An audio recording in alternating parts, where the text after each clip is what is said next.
Brexit trade talks with the European Union have remained deadlocked because of the bloc's continued efforts to lock Britain to its standards, but does the Brussels bloc always follow its own rules?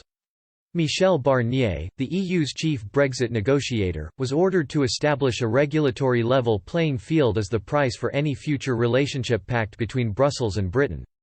The Frenchman made it his priority to ensure the UK remained tied to the bloc's competition rules and environmental and workers' rights standards.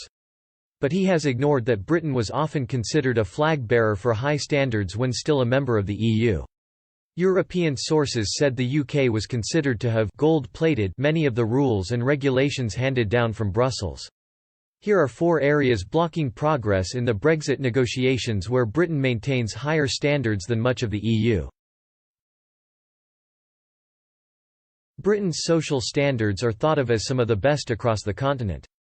For example, when it comes to workers being paid a minimum wage, employees can expect a much more generous monthly salary in the UK.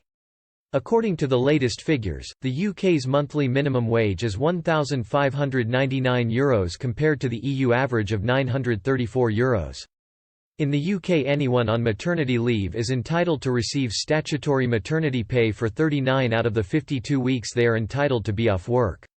But in Europe, standards differ from country to country, with only Bulgaria and Greece offering more weeks off with pay than Britain.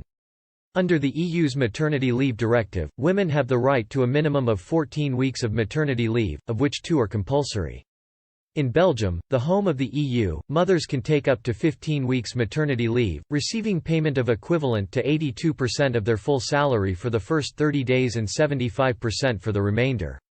Other European countries offer similar or less in terms of maternity rights for expecting parents.